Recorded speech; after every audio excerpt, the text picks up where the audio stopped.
Baiklah teman-teman, hari ini kami akan mempresentasikan simulasi dari kelompok kami, yaitu kelompok 11 yang berjudul harga rata-rata dan efektif arus bolak-balik. Baiklah teman-teman, sebelum kita masuk kepada pembahasan harga rata-rata dari sebuah arus bolak-balik, kita harus memahami terlebih dahulu apa itu arus bolak-balik. Nah, jadi arus bolak-balik atau sering disebut AC adalah arus listrik yang berbalik arah dengan frekuensi tetap. Kita bisa melihat di layar ini teman-teman. Ini adalah sumber arus AC 220 volt dengan frekuensi 50 Hz. Artinya tegangan itu naik turun dia teman-teman sebanyak 50 kali dalam 1 detik. Nah, kita bisa melihat gelombangnya di sini juga teman-teman. Bisa dilihat di layar teman-teman. Jadi arus AC itu sangat berbeda sekali dengan arus DC. Yang mana arus DC itu teman-teman tegangannya itu konstan di setiap waktu.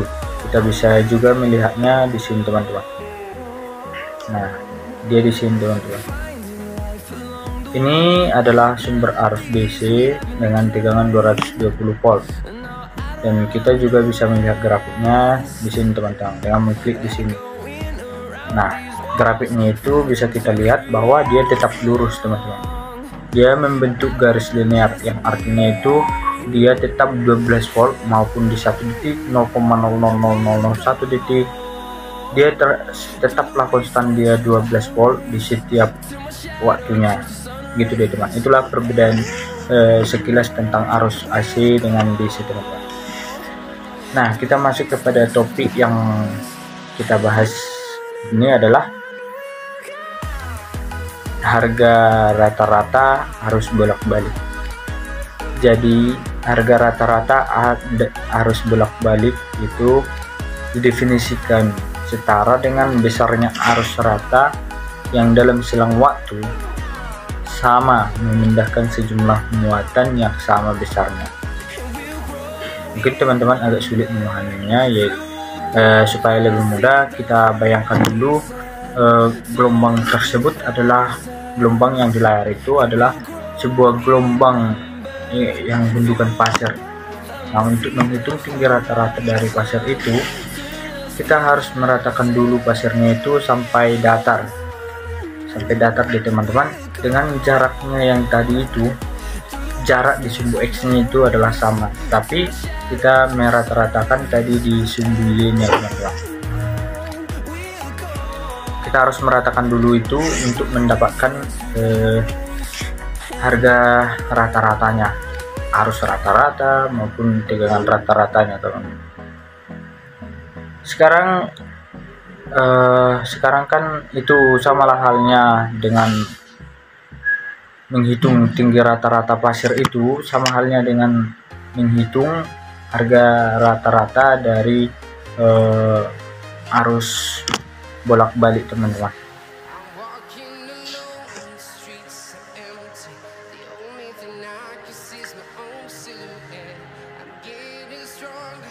Untuk mendapatkan arus rata-rata dari arus bolak-balik itu, kita ratakan dulu dia teman-teman sampai betul-betul rata. Kita akan meratakan nilai maksimalnya itu, nilai di sumbu Y-nya itu dari atau di tegangannya itulah teman-teman. Dia diratakan dari tegangan maksimal menjadi tegangan rata-rata atau dari arus maksimal menjadi arus rata-rata dia teman. Tapi itu kan teman-teman. Nah, di sini kita menghitung rata-ratanya itu kita membuat bantuan dari voltmeter yang kita tambahkan di layar ini. Tapi kita juga bisa menghitungnya teman-teman dengan melihat terlebih dahulu bentuk fungsi dari gelombang arus tersebut. Apakah dia gelombang arus sinus, gelombang kosinus, atau dia kotak-kotak dia teman-teman. Maka kita harus memperhatikan betul bentuk dari gelombang tersebut. Nah, apabila dia gelombang fungsinya itu adalah fungsi sinus maupun kosinus, maka akan berlaku rumus 2 dikali arus maksimum dibagi pi. Nah, saya akan menampilkan di layar ini, teman-teman. Nah, ini dia, teman-teman.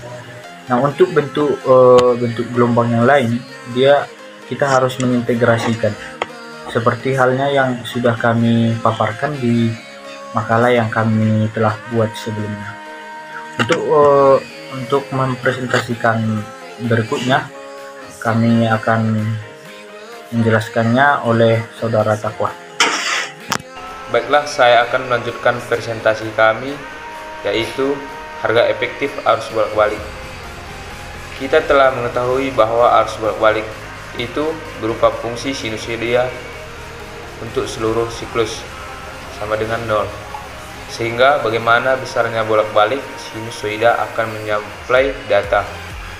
Pada kenyataannya, arus akan melalui menyuplai daya dari bagian positif maupun negatifnya pada setiap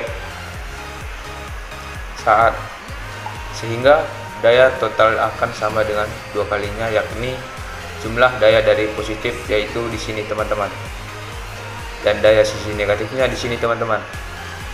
Untuk itu dibuat suatu harga ekuivalen yang disebut harga efektif atau harga RMS atau road mean square. Jadi arus maupun tegangan yang diukur oleh voltmeter maupun amperemeter adalah arus atau tegangan efektif, teman-teman. Nah, kita juga bisa mengukur atau menghitung berapa tegangan dan arus efektif dengan melihat fungsi sinusoidanya, teman-teman, tanpa menggunakan voltmeter atau amperemeter.